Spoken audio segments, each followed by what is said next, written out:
Hello guys, welcome back to our new video. जैसा कि हमने कल डिसाइड किया था कि हम अ, फिलहाल ट्रिपल ए स्टडी करेंगे। सबसे पहले जैसा कि हमने डिसाइड किया था कि हम डे वन पे कवर करेंगे basic understanding of question number one, it's important topics and report format and setting up of materiality. So हम डे वन की स्टार्ट करते हैं। डे वन में हम सबसे पहले शुरुआत करेंगे what is included in question number one. Like question number one is of 50 marks, under which 40 marks makes your question and 10 is professional marks. Basically जो क्वेश्चन नंबर वन हमारा होता है वो प्लानिंग स्टेज ऑफ ऑडिट से होता है। तो इसमें क्या आता है, हमारा प्लानिंग स्टेज ऑफ ऑडिट आती है। तो इसमें जनरली हमारा जो हमने कल सिलेबस देखा था उसमें से जो सिलेबस कवर होता है मेजरली वो syllabus area A B C and D होता है। And syllabus area A B C and D कौन कौन से हैं हमारे? Regulatory environment, professional ethical consideration, quality management, planning and conducting and audit. तो ये हमारा जो मेजरली क्वेश्चन नंबर वन में कवर होता है। हमने अभी ये तो जान लिया है कि क्वेश्चन नंबर वन कितने मार्क्स का होता है, क्या इसमें कवर होता है, प्लानिंग स्टेज ऑफ ऑडिट से ये रिलेट होता है क्वेश्चन नंबर वन हमारा जो होता है।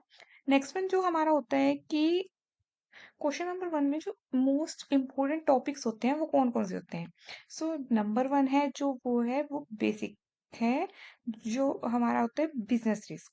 सेकंड वन आता है audit risk and third one आता है हमारा जो रिस्क ऑफ मटेरियल स्टेटमेंट।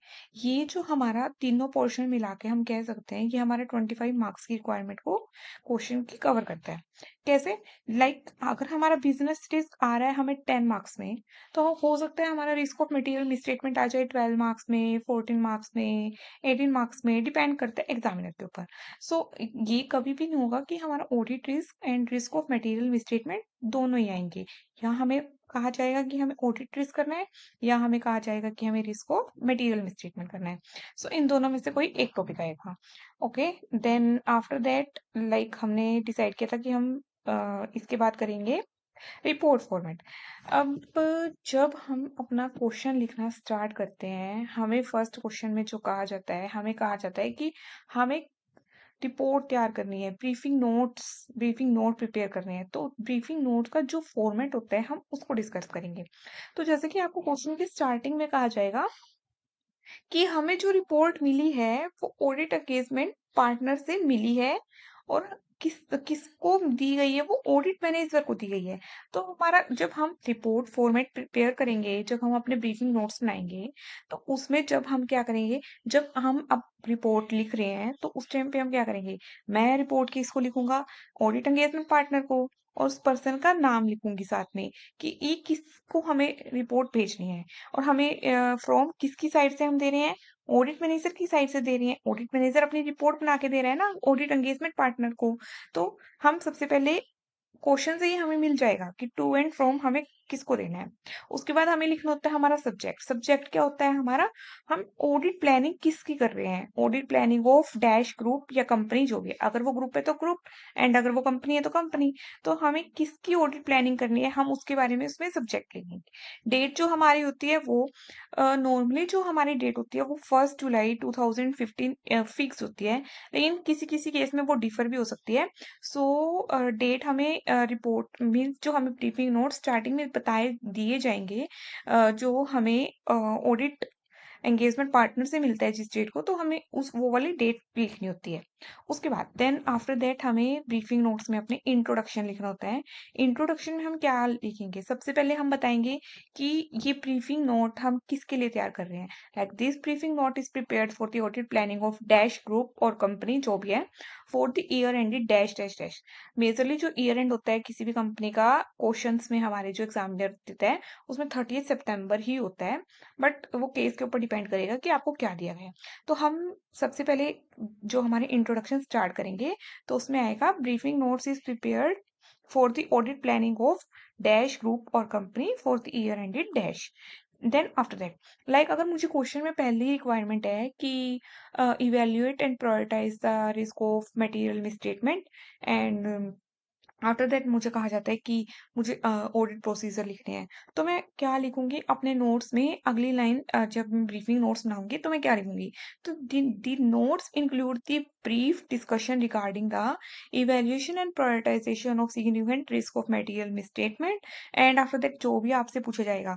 तो मैं इस तरीके से अपने एक इंट्रोडक्शन में ब्रीफ कर दूँगी कि मैंने क्या-क्या डिफाइन किया है, ताकि अ, रिपोर्टर को, मतलब जो भी हम जिसको भी मैं रिपोर्ट लिख रही हूँ, जिसको भी मैं ब्रीफिंग नोट बना के दे रही हूँ, वो एक अंडरस्टैंडिंग कर पाए कि बंदे ने, मतलब पर्सन ने क्या-क्या इसमें इंक्लूड किया है।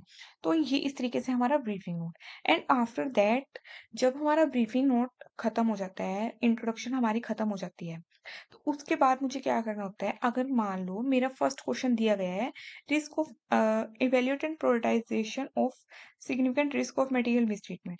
तो जब हम रिस्क ऑफ मटेरियल मिसट्रीटमेंट को डिफाइन करते हैं, तो हमें सबसे पहले क्या करना होता है, उसमें मेटलिटी सेट करनी होती है।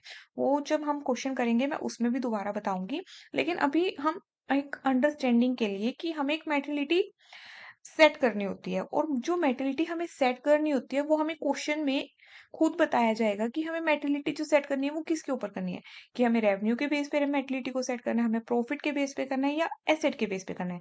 मेजरली हमारी मेटलिटी सेट इन 3 बेस पे होती है। सो हम अब मेटलिटी को सेट करते हैं।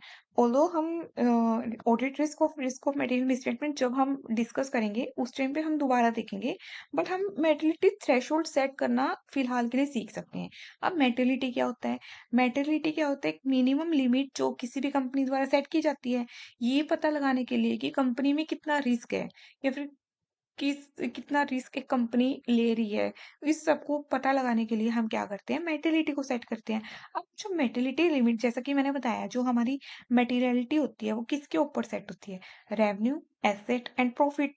तो जो हमारी लिमिट्स हैं वो भी अलग अलग डिफाइन की गई हैं।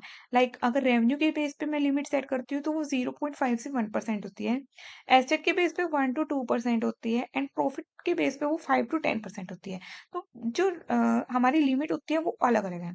तो जब हम लिमिट सेट करते हैं, लाइक अगर मैं रेवेन्यू, मुझे कहा गया है क्वेश्चन में कि मुझे रेवेन्यू के बेस पे लिमिट सेट करनी है। अब मैं मान लो मैं अपनी जो लिमिट सेट कर रही हूँ वो कर रही हूँ मैं 0.5% कर रही हूँ। लेकिन मीन्स कि मैं लोअर थ्रेशोल्ड सेट कर रही हूँ अपनी रिस्क ऑफ मटेरियल मिसट्रीटमेंट को देखने के लिए। अब एक दूसरा पर्सन है वो अपनी मेटलिटी को सेट कर रहा है 1% पे। तो ऐसा कभी भी नहीं होगा कि अगर मैंने 0.5 सेट किया है और सामने वाले बंदे ने 1% सेट किया है, कि उसकी गलत है मेरी सही है, या फिर मेरी गलत है उसकी सही है। ऐसा कभी भी नहीं होगा। हम जब अपनी मेंटालिटी को सेट करते हैं उसके बाद हमें बताना होता है कि हमने ये मेंटालिटी क्यों सेट की है। अगर मेरा एग्जामिनर को जो मेरा रीजन है वो जेन्युइन लगता है, तो उसके बेस पे मुझे क्या मिलेगा, एक पॉइंट मिलेगा, मुझे अपना मार्क्स मिलेगा। अगर मैं अपनी क्लैरिफिकेशन अच्छे से दे पाती हूँ कि मैंने ये मेंटालिटी को क्यों सेट किया है। लाइक अगर मैं लोअर थ्रेशोल्ड सेट करती हूँ, अगर मैं कहती हूँ कि ये न्यू ऑडिट क्लाइंट है, प्लस मुझे इसमें ना काफ़ी सारे रिस्क भी दिख रहे हैं, कि प्लानिंग स्टेज पे जो मैं देख रहा हूँ कि बहुत सारे रिस्क राइज़ हो रहे हैं। तो उस केस में मैं कह सकती हूँ कि मुझे लगता है इसमें मेंटालिटी लेवल जो है वो लोअर थ्रेशोल्ड सेट होनी चाहिए। लेकिन एक दूसरा पर्सन है उसको लगता है कि हाँ, न्यू क्लाइंट है, बट इतना कुछ रिस्क अराइज़ होता हुआ दिख नहीं रहा है। तो उस केस में वो क्या सोचता है कि मैं एवरेज मेटलिटी को भी सेट कर सकता हूँ। एक थर्ड पर्सन है, उस केस में वो मान लो कि जो हमारा क्लाइंट है वो न्यू नहीं है, वो ओल्ड क्लाइंट है। प्लस वो उसको लगता है कि कोई रिस्क भी अराइज़ नहीं हो रहा है, मेजरली कोई रिस्क अराइज़ नहीं हो रहा है प्लानिंग स्टेज पे। तो वो क्या सोच सकता है कि मैं अपनी मेटलिटी को हायर थ्रेशोल्ड पे सेट कर सकता हूँ। सो हमें अपना रीज़न देना होता है कि हम इस मेटलिटी को क्यों सेट कर रहे हैं। तो उसके बेस पे एग्जामिनर जो है वो कंसीडर करता है। अब तभी इसमें कहा गया है कि जो हमारी मेंटालिटी हम जो सेट करते हैं वो जजमेंट के ऊपर बेस होती है, कि हम अगर प्रॉपर रीजन देंगे तो ऐसी कुछ कोई बात नहीं है कि मेरा गलत है या फिर उसका सही है। तो जो मेंटालिटी जो हम सेट करते हैं ये मेजरली हमारे 3 मार्क्स कंसिस्ट करती है। फर्स्ट 1 मार्क्स जब हम लोअर एंड अपर थ्रेशोल्ड जब हम कैलकुलेट करके दिखाते हैं, 1 मार्क्स हमारा उसका होता है, एंड देन 1 मार्क्स हमारा होता है कि जो हमने मेंटालिटी सेट किया हम उसका प्रॉपर रीजन जो दे रहे हैं, जस्टिफिकेशन प्रोवाइड कर रहे हैं, वो हमारा सेकंड मार्क्स कंसिस्ट करता है। एंड थर्ड मार्क्स जो हमारा होता है वो हमारा होता है, लाइक अगर मैं मेंटालिटी सेट कर रही हूँ 5 लाख की, एंड मैं रेवेन्यू में देख रही हूँ कि किसी कंपनी ने 10 लाख का रेवेन्यू रिकॉर्ड कर रखा है, तो मैं उसमें क्या कह सकती हूँ कि जो कंपनी की जो रेवेन्यू है वो मेटलिटी लेवल से अबव है। तो ये जब मैं इसको बताती हूँ तो इसका मुझे पर एक लाइक रेवेन्यू में बताने का तो मुझे उसका हाफ मार्क्स मिलता है। तो इस तरीके से जो हमारे 3 मार्क्स डिपेंड करते हैं हमारी मेटलिटी सेट करने के ऊपर। जैसा कि हमने डिसाइड किया था कि हम अपना फर्स्ट डे में करेंगे basic understanding of question number 1, important topic, report format and setting up of materiality. हमने आज वाला टॉपिक पूरा कवर कर लिया है। नेक्स्ट वीडियो में हम करेंगे what is business risk, audit risk and risk of material mistreatment. आज के लिए इतना ही। अगर आपको मेरी वीडियो पसंद आई हो तो प्लीज इसको लाइक करें एंड चैनल को मेरे सब्सक्राइब करें। Thank you so much.